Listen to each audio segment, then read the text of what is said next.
Well, hi Jeff, how are you doing this afternoon? I am very well, thank you. How are you? I'm doing very well. I'm actually anxious to meet you because you are working on a video game franchise that I'm very interested in. And Which one is that? Devil May Cry. Yes, I have been working on Devil May Cry. Well, I'm done because it's out. It came out 2 weeks ago. Yeah. But I'm very excited to hear a little bit more about your process. Did you do research ahead of time of composing for it? What was your approach to that? It's kind of interesting when you work on a franchise. Obviously, the world already exists. So for me, it was stepping into a known world. But it's pretty cool because the director of Devil May Cry 5 said it's not a reboot. We're going fresh. So it was super open. And my main focus was on a character that had never existed before anyway. So I got to do anything I wanted. Sort of, not really. So you had a lot of freedom. So it was basically, the idea was take the world that everybody knows and loves, yes, shake it up, fuck with it a little bit, but then let's go into this new thing. We're introducing a new main character. That's the character that's kind of moving the story forward. Let's come up with something super fresh. So I'm the fresh maker. All right, I like that. I don't think I can trademark that, but did you have any particular challenges that you faced with having all that freedom? Was it like trying to rein in? Well, there isn't that much freedom. Oh. They definitely. Well, they came to me. So I get an email with a little short story. It's only about 2 paragraphs about this new character, and that's really where it all started. So I got into it. I had a few questions. I had a dialogue. Somebody had to translate because he speaks Japanese. Okay. But pretty quickly I understood that what it was about this character. And it was interesting. This is a character who has an internal struggle that's deeper than the external struggle that you're actually, the monsters on screen are not his main issue. His main issue is what's going on inside of him. And that's kind of cool. It allows for a little bit of, not ambiguity, but layers. You get to think a little bit more in layers, which video games don't always do, but sometimes they do. I mean, video games have become very emotionally sophisticated. And this game, even though it portrays a high level of badassery, I think that's a word, now it is. I think it is. It had room. There was actually a lot of room. So they had kind of a few ideas musically, but it was very limited. All we knew was Devil May Cry has a history of heavy rock, metal, and they said none of that. So I went with something that's a little more, I mean, it's still kind of in the rock genre. It's not an orchestral piece, but it was sort of, I guess for lack of a better term, industrial.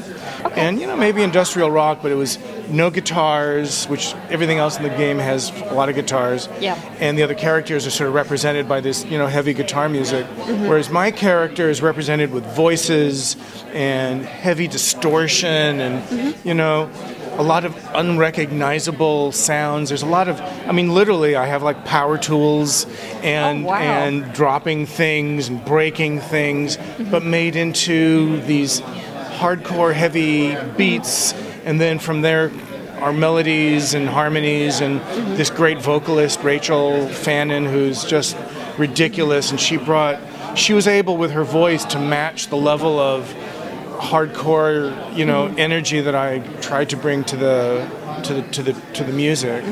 If you haven't sold the game already, you've just done it. Oh, yeah. And it sounds like such an innovative process. I mean, will you take that on to another project? What will you do with that now that you've kind of explored that? One of the really interesting things that I've certainly never done before is that, unlike other scores I've written for other games and movies and TV, it is a song with lyrics, but every time you play it, it's different. So actually, the better you get at playing this character, the lyrics change. You get more.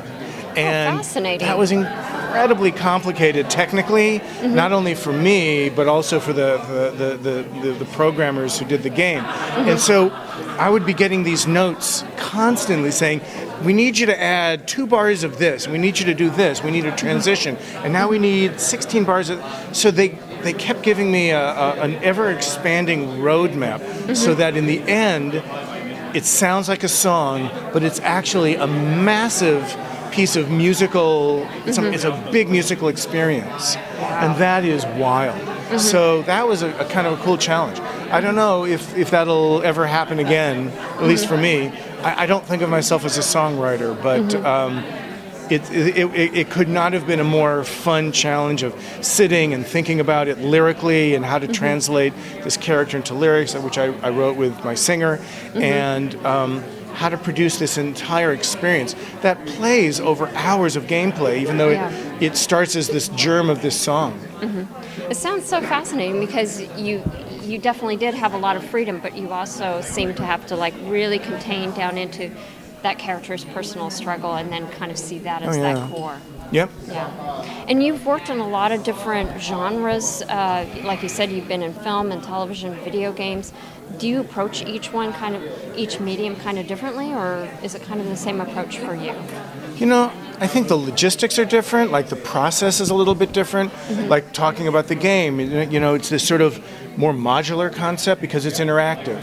When you're working on a film or a TV show, you're structuring the music to the way the story's being told on the screen. So it's been edited, and the edit actually is my guide, but you don't have to deal with that in the game world. You get to be a little more like just write music. Yeah. Now that's kind of cool. But it's really, look, I love the challenge. I love all of them, and I love them all equally.